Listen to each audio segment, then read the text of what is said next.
Next breaking కూడా తెలంగాణ నుంచి వస్తోంది. మైనింగ్ మంటలు మాటల తూటాలు. అసెంబ్లీలో మైనింగ్ వ్యవహారంపై మళ్ళీ అదే రచ్చ. మంత్రి పొంగులేటి కంపెనీ మైనింగ్లో అక్రమాలకు పాల్పడిందని ఆరోపిస్తూ దీనిపై హౌస్ కమిటీ వేయాలని డిమాండ్ చేసింది బీఆర్ఎస్. అయితే సిఐడి విచారణకు వేశామని వాళ్లకు నమ్మకం లేకపోతే సిబిఐ ఎంక్వైరీకి కూడా సిద్ధమని సర్కార్ స్పష్టం చేసింది. తెలంగాణ అసెంబ్లీలో మరోసారి అక్రమ మైనింగ్ అంశం మంటలు రేపింది. రాఘవ కన్స్ట్రక్షన్స్ పై తాము ఇచ్చిన నోటీసునే బీఆర్ఎస్ ప్రస్తావించిందన్నారు సీఎం రేవంత్ రెడ్డి. ఇదే నోటీసులపై సభలో హడావిడి చేస్తున్నారని, మైనింగ్ అక్రమాలపై విచారణకు ఆదేశించామని తెలిపారు. 12 ఏళ్లుగా జరుగుతున్న మైనింగ్ దోపిడీపై సిబిసిఐడి విచారణ జరుపుతుందన్నారు. ఒకవేళ ప్రతిపక్షానికి సిబిసిఐడిపై నమ్మకం లేకపోతే సిబిఐకు ఇవ్వడానికి కూడా తాము సిద్ధమే అన్నారు. సభ ఏదైతే హౌస్ కమిటీ ఉన్నదో ఈ హౌస్ కమిటీ రికమెండేషన్స్ తిరిగి నేను మళ్ళీ సిబిసిఐడికే పంపాలి అధ్యక్ష. తమరు పంపాల్సింది ఎవరికి? సిబిసిఐడికో ఏసీబీకో ఏదో ఒక ప్రభుత్వ విచారణ సంస్థకే ఇవ్వాలి, లేదా కేంద్ర ప్రభుత్వానికి సిబిఐకి ఇవ్వాలి. సో ఈరోజు హౌస్ కమిటీ బదులు డైరెక్ట్ విచారణకి ఇచ్చినాం. ఈరోజు నిజంగానే ఒకవేళ సిబిసిఐడి మా ఆధ్వర్యంలో ఉంది, ఇందులో న్యాయం జరుగుద్దా జరగదా అని వాళ్ళకి అనుమానం ఉంటే వాళ్ళని అడగమని. సిబిఐ కావాలా? సిబిఐ ఎంక్వైరీకి ఇస్తా నేను, మీరు అడగండి. బ్లాక్మెయిల్ చేయడానికే బీఆర్ఎస్ సభ్యులు హౌస్ కమిటీ కోరుతున్నారని ఆరోపించారు సీఎం రేవంత్. గతంలో తాము దోచుకున్న భూముల కోసం మంత్రిని బెదిరించాలని చూస్తున్నారన్నారు.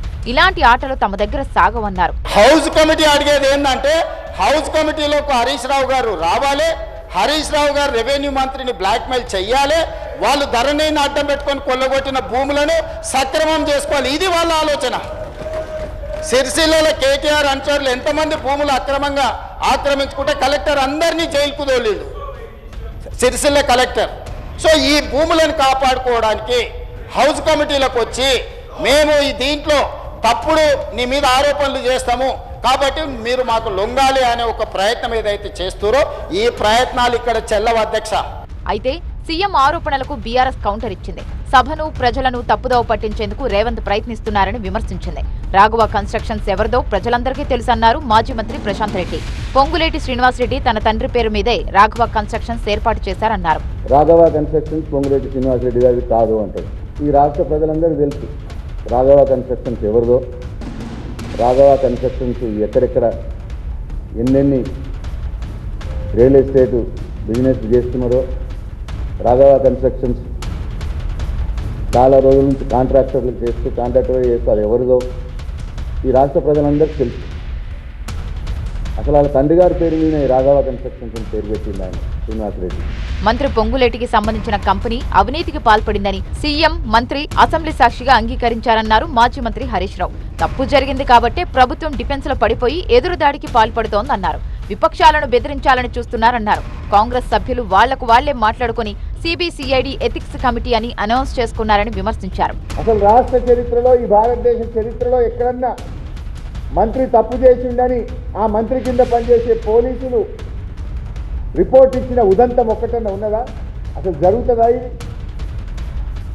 అందుకే మేమేమన్నాము, మంత్రి గారిని డిస్మిస్ చేయాలి, లేదా సిబిసిఐడి ఎంక్వైరీ కాదు సిట్టింగ్ జడ్జి చేత విచారణ జరపండి, అసెంబ్లీలో హౌస్ కమిటీ వేయండి అని మేము డిమాండ్ చేస్తాం. కానీ రేవంత్ రెడ్డి మంత్రిని కాపాడడానికే సిబిసిఐడి ఎంక్వైరీ చేశారు. మంత్రిని కాపాడడం కోసమే సిబిసిఐడి ఎంక్వైరీ.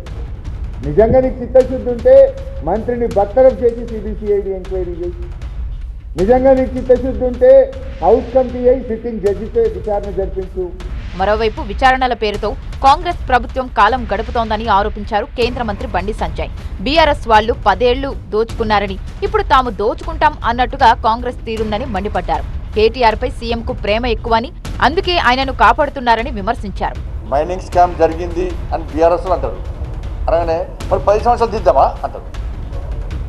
ఇప్పుడు ఇంకో స్కామ్ అంటారు, మళ్ళీ 10 సంవత్సరాలు దిద్దామంటారు. అంటే మీరు 10 సంవత్సరాలు దోసుకున్నారు, మీరు 2 సంవత్సరాలు దోసుకుంటున్నాము, మీరు అడగద్దు, మేము అడగాము. ఇది క్లారిటీ. 10 సంవత్సరాలు మీరు దోసుకున్నారు, 2 సంవత్సరాలు మేము దోసుకుంటాం, తప్పేంది అంటున్నారు కాంగ్రెస్ వాళ్ళు. తెలంగాణ సమాజం ఆలోచించాలి. ఏం మీద విచారణ జరగదు, విచారణ అంతా వట్టిదే.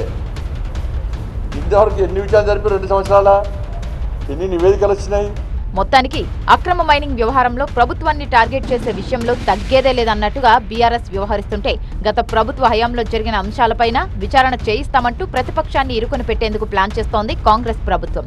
ఇరుపక్షాల వ్యూహాలతో ఈ అంశం రాబోయే రోజుల్లో ఎలాంటి మలుపులు తిరుగుతుందో అని ఆసక్తి నెలకొంది.